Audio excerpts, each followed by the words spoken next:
Model waterfall atau air terjun adalah model yang dikembangkan untuk pengembangan perangkat lunak. Membuat perangkat lunak, model berkembang secara sistematis dari satu tahap ke tahap lain dalam mode seperti air terjun.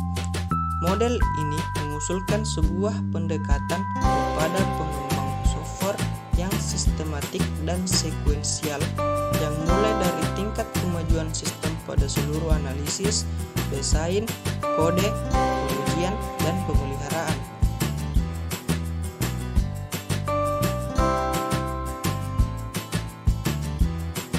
Equipment Analysis. Tahap ini mengembangkan sistem diperlukan komunikasi yang bertujuan untuk memahami perangkat lunak yang diharapkan oleh pengguna dan batasan perangkat lunak tersebut. Informasi ini biasanya dapat diperoleh melalui wawancara, diskusi, atau survei langsung. Informasi dianalisis untuk mendapatkan data yang dibutuhkan oleh pengguna. Yang kedua adalah sistem desain. Tahap desain merupakan sebuah tahap di mana para programmer dan juga pengembang aplikasi mengembangkan dan membuat cetak biru atau blueprint dari aplikasi yang akan dibuat. Desain ini merupakan salah satu tahap yang penting karena apabila terjadi kesalahan dalam membuat desain, maka para programmer akan kesulitan dalam membuat coding yang akan menjadi sebuah program. Model yang ketiga adalah implementation. Pada tahap ini, sistem pertama kali dikembangkan di program kecil yang disebut unit yang terintegrasi dalam tahap selanjutnya. Setiap unit dikembangkan dan diuji untuk fungsionalitas yang disebut sebagai unit testing. Model yang keempat adalah verification. Seluruh unit yang dikembangkan dalam tahap implementasi diintegrasikan ke dalam sistem setelah pengujian yang dilakukan masing-masing unit. Setelah integrasi, seluruh sistem diuji untuk mengecek setiap kegagalan maupun kesalahan. Yang kelima adalah operation and maintenance.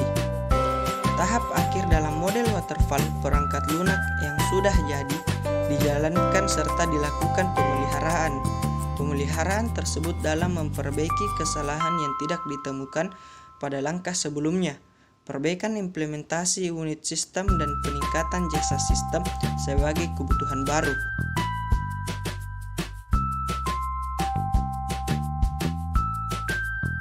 Kelebihan model waterfall. Pertama adalah kualitas dari sistem yang dihasilkan akan baik. Ini dikarenakan oleh pelaksanaannya secara bertahap sehingga tidak terfokus pada tahapan tertentu.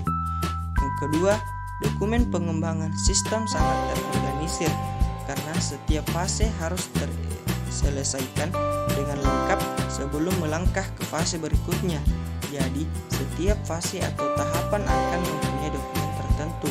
Kelebihan yang ketiga adalah metode ini masih lebih baik digunakan walaupun sudah tergolong kuno daripada menggunakan pendekatan asal-asalan.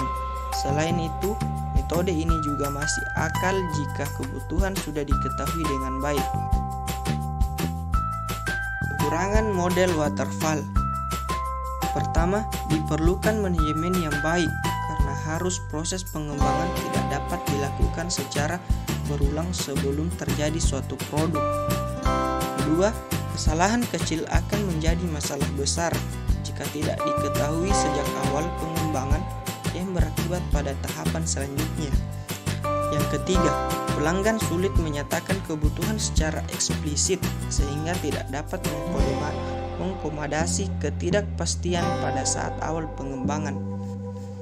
Yang keempat, pelanggan harus sabar.